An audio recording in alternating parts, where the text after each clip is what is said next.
What's good, y'all? Today we're going to be talking about the Lou Williams trade. This among other trades, there were a few. There was a Bojan Bogdanovic to the Wizards trade, and an Ersan Ilyasova to the Hawks trade as well, that I might go over, but this was by far the more important one. There haven't been enough trades or big trades over the last few days. To me, that stuff's gonna happen tomorrow. Okay, the deadline's tomorrow. We're probably gonna see a few big trades because we've been hearing about it all week long, all month long. And there are teams that have just been waiting for the deadline, waiting for a good deal, a better deal than the one they already have. And if they don't get it, then they're just gonna pull the trigger on what they have. I think that's what's gonna go down. So we're gonna see a lot midday tomorrow. That's going to be crazy, and I'm likely going to drop a video because I think there's going to be a big trade to react to for me to explain my thoughts on. Now, we got the Lou Williams trade in this video. If you enjoyed this, please don't forget to leave a like, comment, and a date down below. Subscribe if you're new.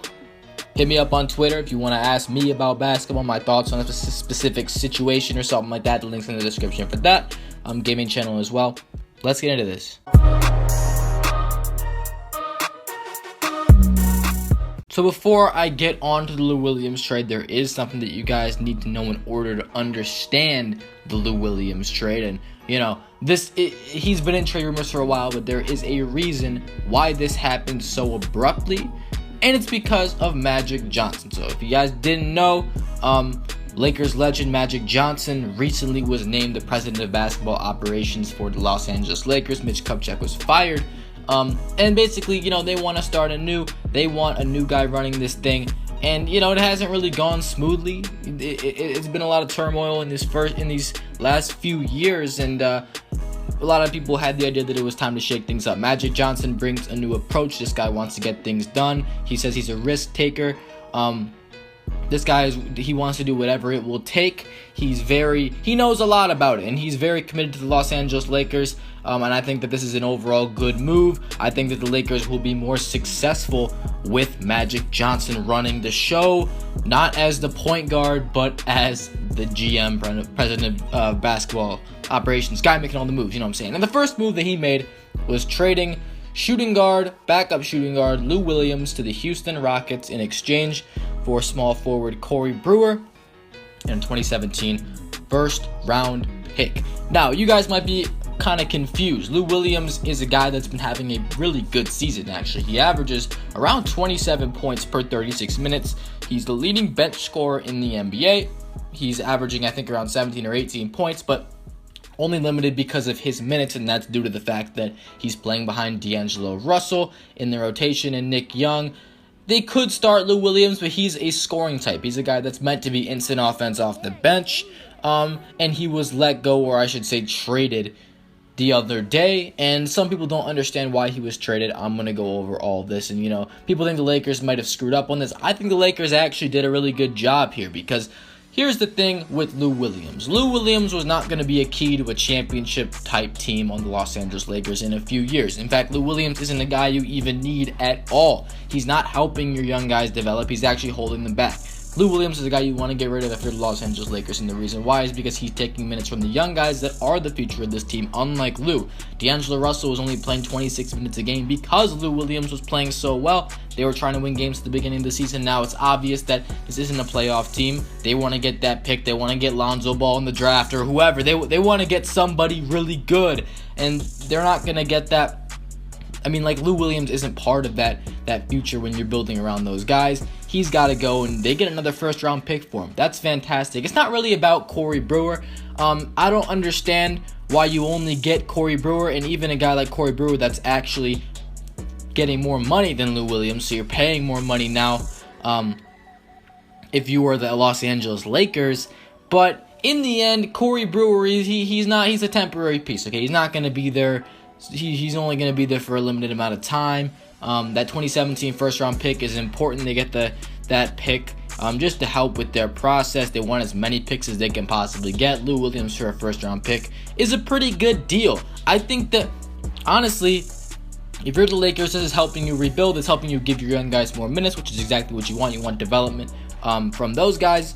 And, I think it puts them in a better spot to rebuild, especially with the better GM fueling this rebuild. Now, let's talk about the Houston Rockets. The Lakers, they're pretty much tanking, and they made a good trade based on tanking.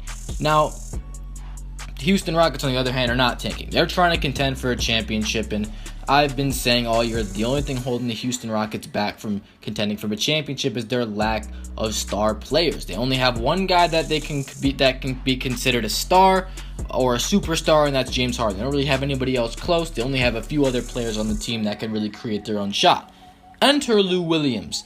This is interesting to me because when you look at the Rockets team, they got James Harden, who's creating everybody's shot. Eric Gordon is a pretty good scorer off the bench. You add Lou Williams, who's a lot like Eric Gordon in the fact that he can get his offense anytime he wants. That helps a little bit. That's a little bit better because come playoff time, James Harden's going to be getting so much attention from the defense. It's going to be more physical, and they're going to get the ball out of his hands more than they do in the regular season. It's all on the line in the NBA playoffs. Lou Williams comes in off the bench, instant offense off the bench, best bench scorer in the NBA. This guy can get a shot anytime. You have Harden and Williams on the court at the same time.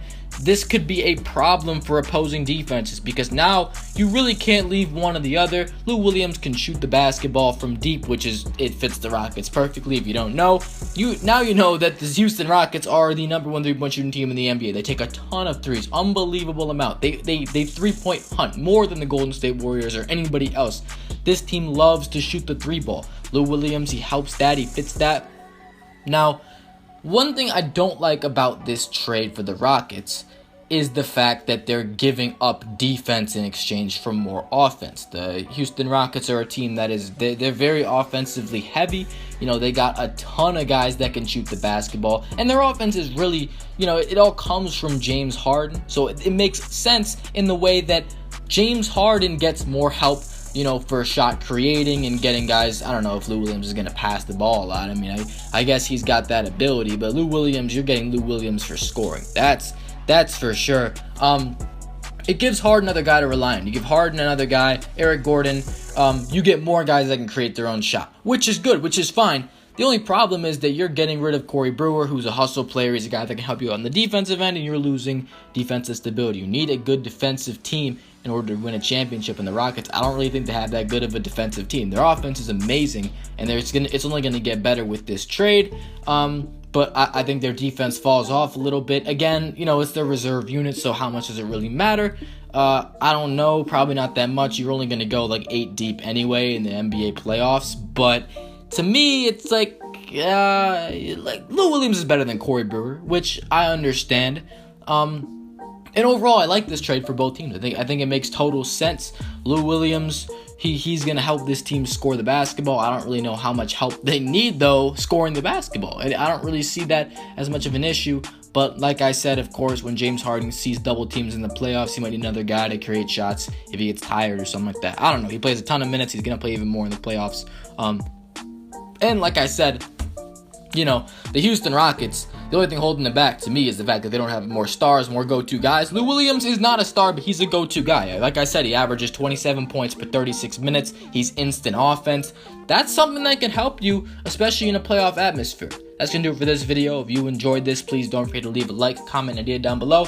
Oh, let me just quickly go over this Wizards trade. Bojan Bogdanovic was traded to the Wizards for Andrew Nicholson and a first-round pick, I believe. This will help the Wizards in terms of their bench depth. Basically, that's like their only weakness is the fact that they don't really have anybody to score baskets off the bench. They play their starters too many minutes. Bojan Bogdanovic will help ease the load off some of those wing players. You can play him more minutes, and he can shoot the basketball. He can do a lot of things offensively that will help this team.